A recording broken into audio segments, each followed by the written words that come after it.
2 Chronicles, chapter 26. After the death of King Amaziah, the people of Judah crowned his son Uzziah king, even though he was only 16 at the time. Uzziah ruled 52 years from Jerusalem, the hometown of his mother Jecoliah. During his rule, he recaptured and rebuilt the town of Elath.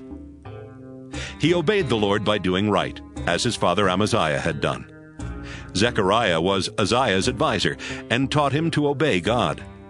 And so, as long as Zechariah was alive, Uzziah was faithful to God, and God made him successful.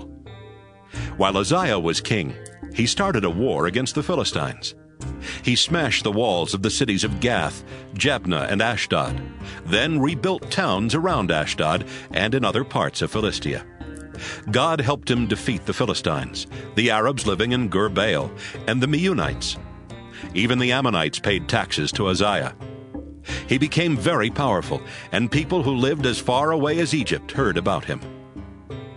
In Jerusalem, Uzziah built fortified towers at the corner gate, the valley gate, and the place where the city wall turned inward. He also built defense towers out in the desert. He owned such a large herd of livestock in the western foothills and in the flatlands that he had cisterns dug there to catch the rainwater. He loved farming, so he had crops and vineyards planted in the hill country wherever there was fertile soil, and he hired farmers to take care of them. Uzziah's army was always ready for battle. Jeiel and Maaseiah were the officers who kept track of the number of soldiers, and these two men were under the command of Hananiah, one of Uzziah's officials. There were 307,500 trained soldiers, all under the command of 2,600 clan leaders. These powerful troops protected the king against any enemy. Uzziah supplied his army with shields, spears, helmets, armor, bows, and stones used for slinging. Some of his skilled workers invented machines that could shoot arrows and sling large stones. Uzziah set these up in Jerusalem at his defense towers and at the corners of the city wall. God helped Uzziah become more and more powerful, and he was famous all over the world. Uzziah became proud of his power, and this led to his downfall. One day, Uzziah disobeyed the Lord his God by going into the temple and burning incense as an offering to him. Azariah the priest and 80 other brave priests followed Uzziah into the temple and said, "Your Majesty, this isn't right. You are not allowed to burn incense to the Lord. That must be done only by priests who are descendants of Aaron. You will have to leave. You have sinned against the Lord, and so he will no longer bless you."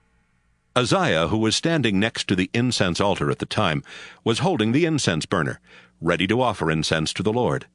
He became very angry when he heard Azariah's warning, and leprosy suddenly appeared on his forehead.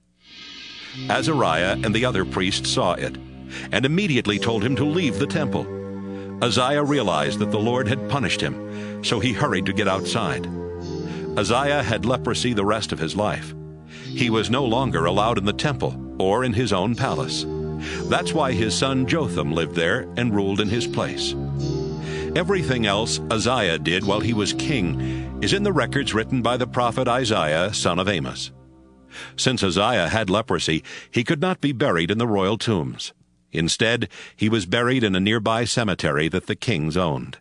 His son Jotham then became king.